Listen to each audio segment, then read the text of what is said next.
What is going on, everybody? It's your pal Miles here, and welcome to ShoBooVie. This is your first time checking out ShoBooVie. Thank you so much for coming. If it's your upteenth time checking it out, thanks for coming back. But regardless, always good to do a little review here. And so, what we do on ShoBooVie is I take a show, a book, and a movie, hence the logo and name here. Shout out to my sister Deanna for creating the logo.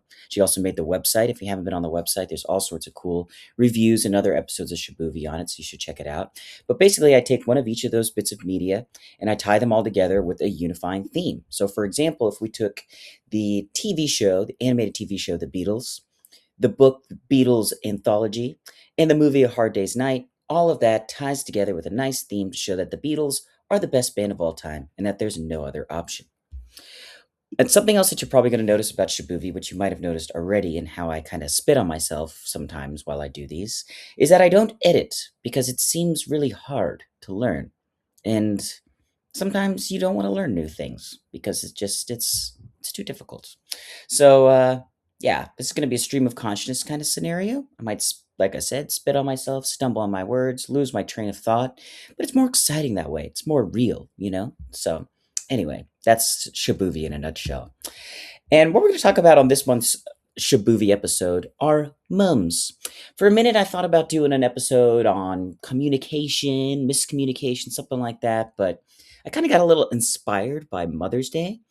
And obviously, there is a ton of really amazing like mother content across all of these forms of media. You can see here, these are some legendary moms across shows, books, and movies. And so I wanted to take an episode to weigh how media looks at motherhood. So that's what we're going to do in this week's episode, this month's episode, is we're going to look at the TV show Better Things, the book Beloved by Toni Morrison, and of course, sci-fi stone cold classic Aliens.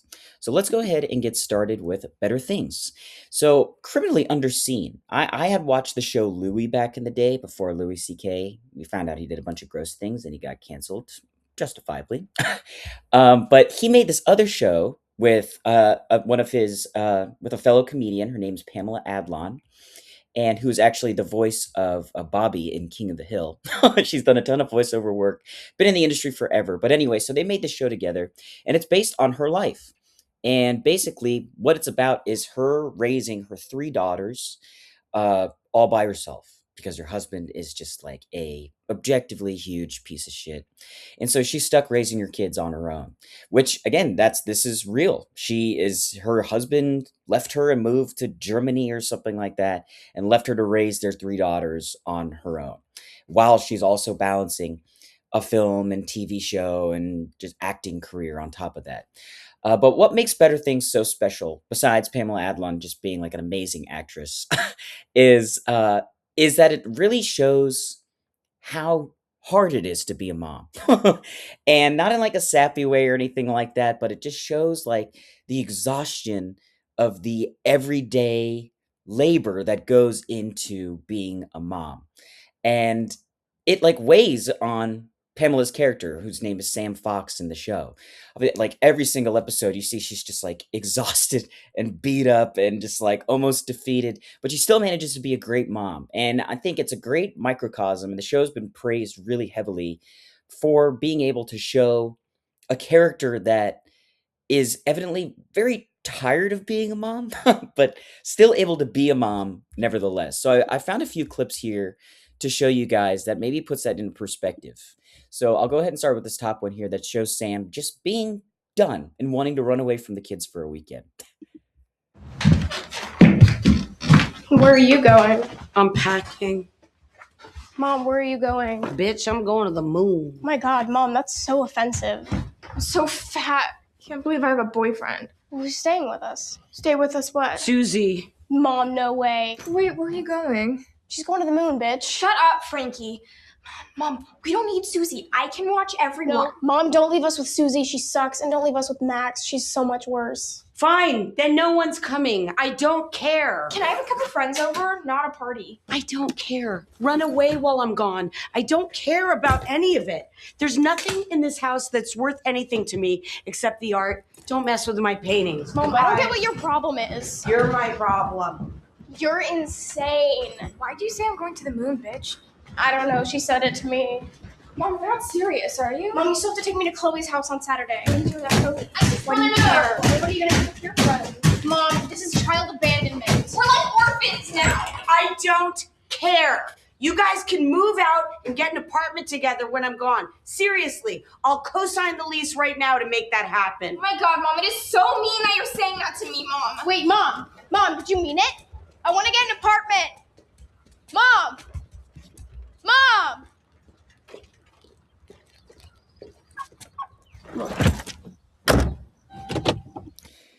So that's the, I'm not going to say, rougher side of Sam, but that's sort of the version of motherhood that, a lot of moms deal with, a lot of parents deal with it, and it's like, it's obviously it is a burden to raise kids. It's tough to raise kids, and we all just kind of want to, not we, I'm not a parent, but parents want to get in the car and just run away sometimes. But they know that despite all that exhaustion and all that burden and all the labor that goes into being a parent,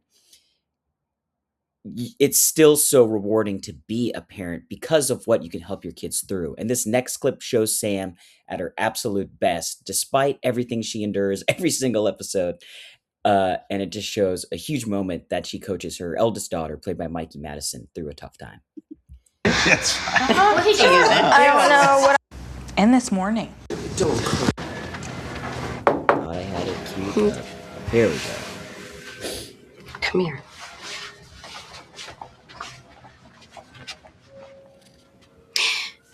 Listen, baby, your future is yours. You could be anything you want. You know those people that you see every day that look like they have their shit together and they made all the right choices, and how impossible it seems just to get to that place? Well, look at you. You look like one of those people. And all they did was put on the clothes. And honey, you can be anything you want to be. Seriously, but also, if you just get a job and get by, you're still going to love your life. Because life is good, even at its worst. You came here just to say that to me? Why? Was it shitty? I thought it was going to be good. It wasn't shitty. You liked it. I love you. I love you too. I love you. Don't.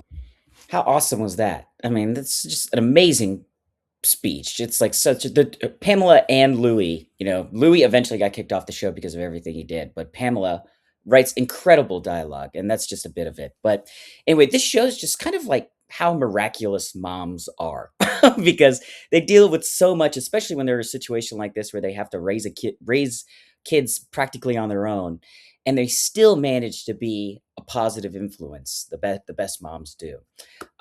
So that's Better Things for you. And now we're going to move on to a bit of darker content, which is Beloved by Toni Morrison. And I know I've had Toni Morrison on the show before, but I mean, she's just fucking awesome. She's like one of the greatest authors of all time, one of my favorite authors ever. So really hard not to incorporate her into something like this when she's written a book like Beloved, which, if you're not familiar with the premise, it is a bit bleak, but shit, it's about slavery. So, that's not going to be sunshine and roses. But it's about a character called Setha, and they did make this to a movie in the 90s, starring Oprah as Setha, who is an ex-slave who eventually ran away and got her freedom. And so it takes place post-Civil War, where she's raising her daughter, Denver, and she reunites with another one of her, with a slave that she knew back on her previous plantation named Paul D., who's played by Danny Glover in the movie. But the big conflict of the movie is that when Setha escaped, she had a child, and she was an infant. She was afraid of being caught in her escape, and she thought that her escape was going to be foiled. So instead of having her baby be subjected to slavery, she throws her baby into a river and drowns her baby. And so that's where we get into this theme of motherhood, and parenthood, which is trauma. It's extraordinarily difficult as a mother to deal with your own trauma without passing it on to your kids. But at that same time, you're dealing with that trauma, but you need to you need to be able to process it for yourself and balance that with being a good mother. And Setha is obviously that's a lot of conflict to deal with.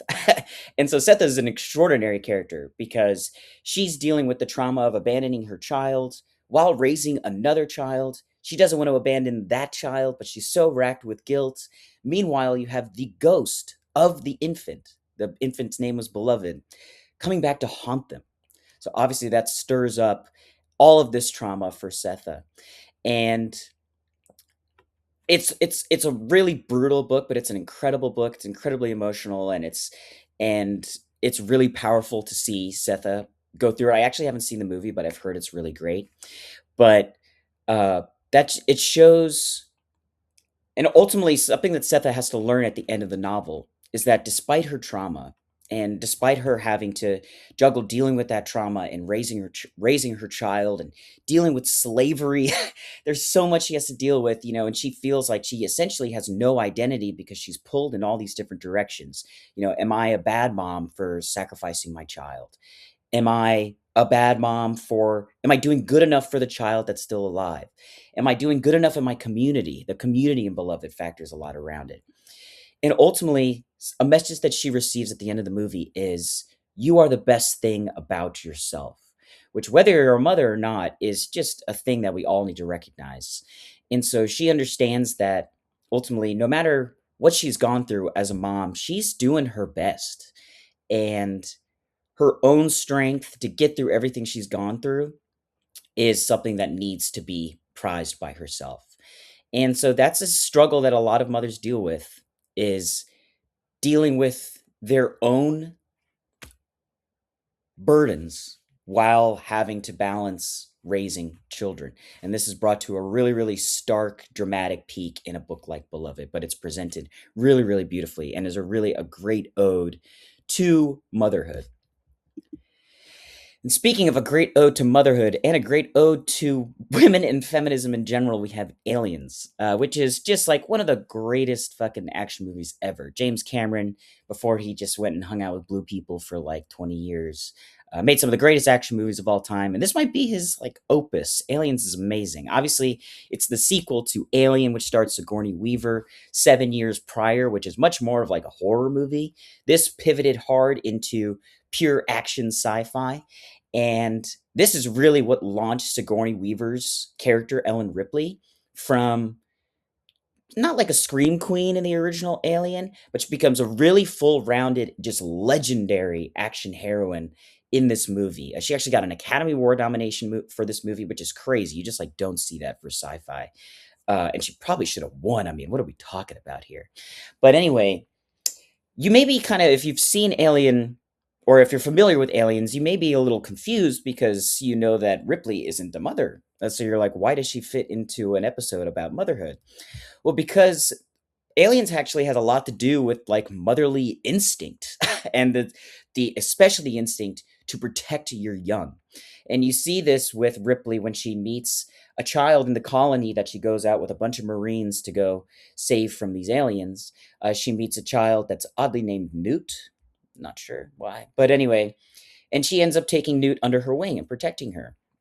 And at the same time, on the other side of the coin, James Cameron even takes this theme over to the antagonist side of things with the aliens themselves. And when we realize that it's not just a bunch of aliens we're dealing with the alien children of this like mega wild, nasty alien queen, who's essentially just like a foil for Ripley. In that she is just trying to protect all of her young also. And so you just basically what you have with Aliens, with the movie Aliens, is just two complete badass women. And, one of them's an alien. Female characters, let's say, doing everything they can to protect their young. And that's what makes Aliens honestly such a great representation of motherhood, because it taps into another incredible attribute of moms, which is that fierce protective instinct that they all have. And so I want to show you a super famous clip that really shows this climax of these two moms going at it, doing what they can to protect their young. This is epic stuff.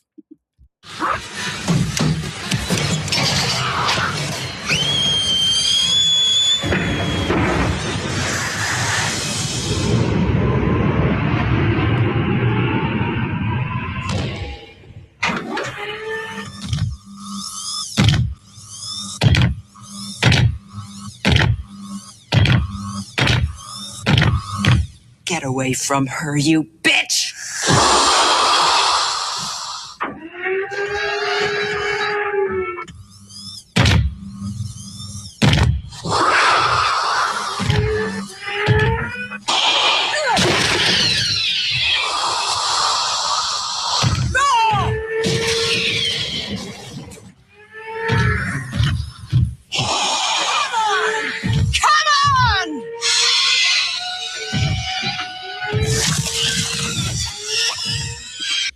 It's like a 5-minute fight scene. I'd love to show you the whole thing because it's sick. But I also don't want to ruin the movie for you if you haven't seen it before. But anyway, that is the theme at its peak right there. Just two completely badass mothers just duking it out. There isn't a male character in the scene at all, which is fucking awesome.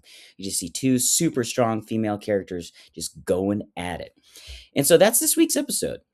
And I hope you guys enjoyed it. Like I said, it was kind of spurned by Mother's Day and thinking about moms and all the incredible stuff they do despite whatever trauma they might be going through or whatever exhaustion or the little daily Herculean labors that they have to deal with every single day, that they still manage to be totally awesome and protective and just get shit done for their kiddos. So hope you guys dug the episode. If you did, go on the website. Like I said, there's a bunch more on there. You can also, like I said, read some reviews. Feel free to follow me on Instagram, Facebook. Next episode, I don't really know what I'm going to do. There's time travel. I might have a guest star for the first time on ShoBooVie for a time travel themed episode. We might do that communication episode I mentioned. A war episode might be around the corner. So anyway, thank you so much for watching. Subscribe, like, all that good stuff. And I'll see you guys next time.